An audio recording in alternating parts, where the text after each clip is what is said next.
Yes, I do have a question for Prof. Yes. Please, ma'am, you mentioned men while explaining breast cancer. I just want you to kindly brief us more how breast cancer affects men in a way. Okay. It affects them from two perspectives. Okay. The BRCA1 and BRCA2. There are men that have that gene. Well, actually, it's supposed to be a gene that is found mainly in women, but some men do have it. Okay, and if it mutates, that could result in cancer. Okay. The other thing is any of those other variables we talked about, any of the there are men who have dense breasts. Okay, they are dense as women's, but we don't know why. Maybe it's hormonal issue or whatever. There are men who don't exercise. Okay, there are men who grow old. I know two people who have been at Arthur James Cancer Treatment Program. They have cancers, breast cancers, and they come into the same clinic that I do. You know, so you don't know and I don't know.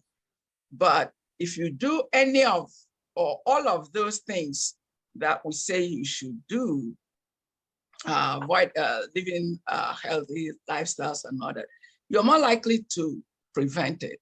Well, when age comes in, even if it kicks in, because you have already preconditioned the body, ask people who know me from my family, even my grandchildren, they know I'm a health fanatic. Anywhere I see a spa or whatever, I sign up.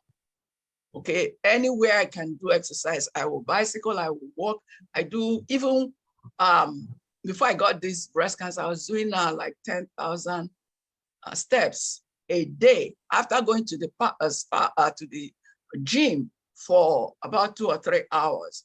So I don't know how or why I just decided I would do this. So when the cancers, I'm a living example of the benefits of those kinds of things, because when this cancer struck, it wasn't deadly.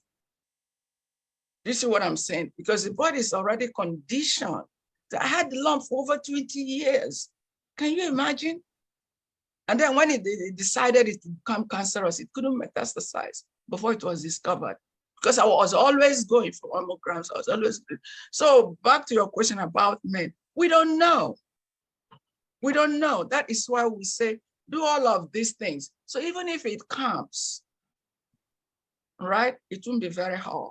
It won't be very harsh, and it won't kill you. And we don't want cancer to kill you because of ignorance. If I can just chip in there too. Thank you. Yeah. Thank you very much. If I can just chip in there too. Men do have breast cancer because they have breast. That's a simple question. But cancer generally, we need to understand one thing about cancer is that uncontrolled protein secretion. So there could be a genetic change. Anything can change your genetics. We create an uncontrolled protein secretion that is beyond what your body can eliminate. We have a regulatory system in our body that regulates the proteins. And I mean, the dye and the get off, you get them out in your urine, sweat, and all those kind of things. But at times it's overwhelmed the ability of the body to auto-regulate, then it becomes a lump. So that is where it's formed. So that's why early diagnosis is the best treatment for cancer. Thank you. Thank you, sir. Thank you. Thank you, Prof. I'm grateful. Welcome. Thank you.